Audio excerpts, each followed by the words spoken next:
દાહોદ જિલ્લામાં શાળા પ્રવેશ ઉત્સવ 2024નો શુભારંભ. દાહોદના ફતેપુરાના ધારાસભ્ય રમેશભાઈ કટારાએ ફતેપુરા તાલુકાના વાંગડ, ડુંગર અને નવા ગામની મુખ્ય પ્રાથમિક શાળા ખાતેથી ભૂલકાઓને શૈક્ષણિક કીટ આપીને પ્રવેશ કરાવ્યો.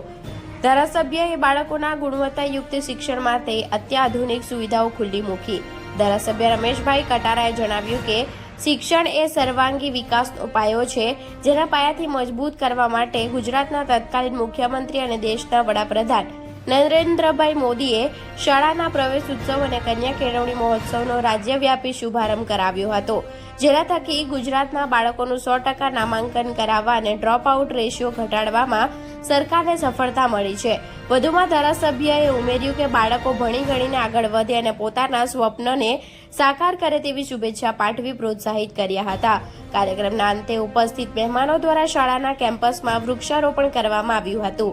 આ વેળાએ જિલ્લાના અધિકારીઓ, જિલ્લા પંચાયતના સભ્ય અને ચૂંટાયેલા જનપ્રતિનિધિઓ, શાળાના આચાર્ય, શિક્ષકગણ, આંગણવાડી કાર્યકરો, ગ્રામજનો સહિત શાળાના વિદ્યાર્થીઓ ઉપસ્થિત રહ્યા હતા. Reporter Praveen Kalal, Gujarat Crime News, Fatepura.